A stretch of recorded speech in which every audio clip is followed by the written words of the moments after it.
जंगल की रहस्यमयी पुकार। बहुत समय पहले घने जंगल के किनारे एक छोटा सा गांव था।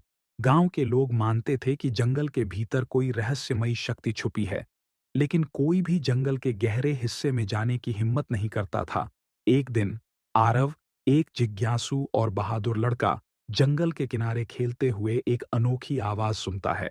ये किसी पक्षी की मधुर आवाज थी, लेकिन उसमें एक अजीब सा जादू था।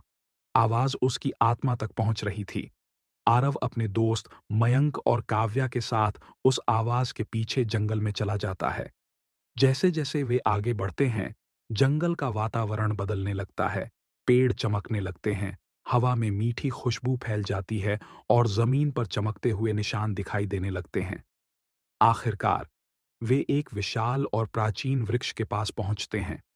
वृक्ष के बीचों बीच एक सुनहरी रोशनी थी, और वहां बैठा था एक अद्भुत जादुई पंछी। स्वर्णकंठ बोल सकता था। उसने कहा, जो भी मेरी धुन को सुन सकता है, वह एक विशेष कार्य के लिए चुना गया है। वह बताता है कि जंगल धीरे धीरे अपनी जादुई शक्ति खो रहा है, क्योंकि क्रूर राजा विक्रम ने जंगल के जलस्रोत को अपने महल में कैद कर लिया है। अगर जलस्रोत वापस न आया तो जंगल सूख जाएगा और जादू खत्म हो जाएगा। राजा का महल आरव, मयंक और काव्या इस मिशन के लिए तैयार हो जाते हैं। वे जंगल के मार्गदर्शक रुद्र नामक बूढ़े साधु से मिलते हैं, जो उन्हें एक गुप्त सुरंग के बारे में बताता है, जो सीधे राजा के महल तक जाती है। महल में पहुंचने के बाद वे देखते हैं कि जलस्रोत एक बड़े जादुई कटोरे में बंद है और चारों ओर पहरेदार तैनात हैं। तीनों चालाकी से पहरेदारों को चकमा देकर जलस्रोत तक पहुंचते हैं। लेकिन जैसे ही वे जलस्रोत को मुक्त करने की कोशिश करते हैं, राजा विक्रम वहां आ जाता है। वह काले जादू का इस्तेमाल करता है और तीनों को कैद करने की कोशिश करता है। तभी स्वर्णकंठ प्रकट होता है और अपने पंखों से एक शक्तिशाली रोशनी छोड़ता है, जिससे राजा की काली शक्तियां नष्ट हो जाती हैं।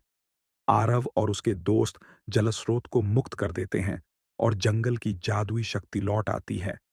जैसे ही जल स्रोत वापस जंगल में आता है, सूखे पेड़ फिर से हरे हो जाते हैं, पक्षी गाने लगते हैं और हवा शुद्ध हो जाती है।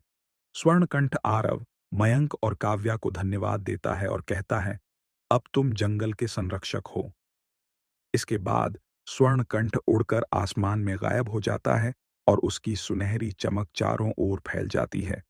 गांव के लोग खुशी से झूम उठते हैं, क्योंकि अब जंगल हमेशा के लिए सुरक्षित हो गया था। आगे की कहानी नेक्स्ट पार्ट में देखेंगे। आगे की कहानी देखने के लिए बने रहिए हमारे साथ।